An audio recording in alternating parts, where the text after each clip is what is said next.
सा काम किया जिससे महंगाई खत्म हो? आपने कौन सा काम किया जिससे बेरोजगारी खत्म हो? चीन का नहीं गिर रहा है, जापान का नहीं गिर रहा है, हिंदुस्तान का कैसे 56 रुपए हो गया, अब 82-83 रुपया हो गया, तो वो क्यों सब नहीं बोल रहे? नमस्कार, मैं कृपा सिंह, आप इनसाइडर लाइव देख रहे हैं। पीएमसीएच के पूर्व अधीक्षक डॉक्टर बिमल कारक ने आज जदयू के राष्ट्रीय अध्यक्ष की मौजूदगी में जदयू की सदस्यता ग्रहण की है।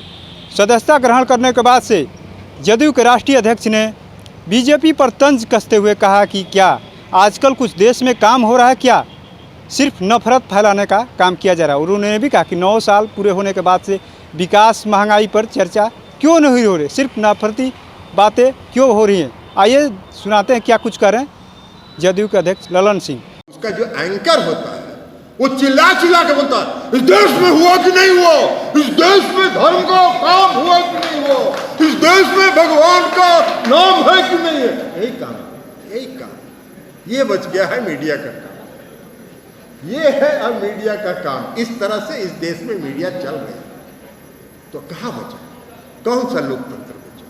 लोकतंत्र का चौथा स्तंभ भी खत्म है, लोकतंत्र का चौथा स्तंभ भी खत्म है। लेकिन एक बात ध्यान लीजिए, धार्मिक उन्माद फैलाने से लोगों को यह भ्रम जरूर हो जाता है कि हम धर्म की भावना भड़का रहे हैं, उससे वोट मिल जाएगा। उससे वोट नहीं मिलता है।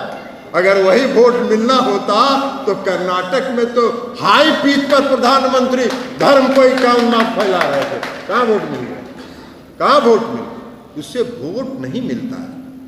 लेकिन इनको लगता है कि धार्मिक भावना फैलाएंगे, धार्मिक उन्माद फैलाएंगे, धर्म के नाम पर समाज को बांटेंगे तो हमको वोट मिलेगा। अरे सरकार बनती है काम करने के लिए, काम करने के लिए काम कीजिए और अपने काम के बल पर वोट मांगिए।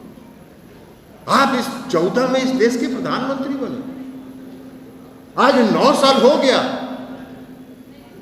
10वां साल में आप जा रहे हैं। आपको यह साहस नहीं है कि आप इस देश को बताएं कि आपने कौन सा काम इस देश के हित में किया? आपने कौन सा काम किया जिससे महंगाई खत्म हो? आपने कौन सा काम किया जिससे बेरोजगारी खत्म हो?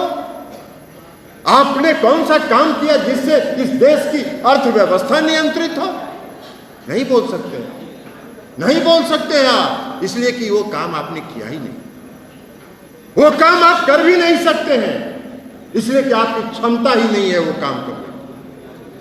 मुझको याद है, ये गुजरात के मुख्यमंत्री थे, आदरणीय प्रधानमंत्री, और डॉलर का भाव, $1 का भाव, जब यूपीए की सरकार थी, मैं भी लोकसभा में था, और स्वर्गीय आदरणीय सुषमा स्वराज जी उस समय विरोधी दल की नेता थी, जब $1 का कीमत 56 रुपये हुआ था, 56 रुपये हुआ था, तो लोकसभा में डिबेट हुआ था और श्रीमती सुषमा स्वराज जी ने, स्वर्गीय सुषमा स्वराज जी ने 45 मिनट तक भाषण दिया था देश की अर्थव्यवस्था पर और सरकार की गलत नीतियों पर। आदरणीय प्रधानमंत्री जी गुजरात के मुख्यमंत्री हैं, खोज लीजिएगा गूगल में, हम मीडिया के साथियों को भी कहेंगे, खोज लीजिएगा गूगल में, प्रधानमंत्री नरेंद्र मोदी जी कह रहे, भाई भूटान का नहीं गिर रहा है, पाकिस्तान का नहीं गिर रहा है, चीन का नहीं गिर रहा है, जापान का नहीं गिर रहा है, हिंदुस्तान का कैसे 56 रुपये हो गया, हिंदुस्तान का रुपया कैसे गिर रहा है, ये सब भाषण उन्होंने दिया। आज 82-83 रुपया हो गया तो एक चू सब नहीं बोल रहे, एक चू सब नहीं बोल रहे हैं। ये है इस देश की सरकार, ये है इस देश की सरकार। तो महंगाई पर नहीं बोलेंगे, बेरोजगारी पर नहीं बोलेंगे, रोजगार देने का वादा किया, एगो रोजगार नहीं है, सारा रोजगार बंद। तो आपने सुना किस तरीके से ललन सिंह बीजेपी पर काफ़ी हमलावर हैं। उन्होंने कहा कि आजकल देश में कोई काम नहीं हो रहा, सिर्फ नफरत फैलाने का काम किया जा रहा है।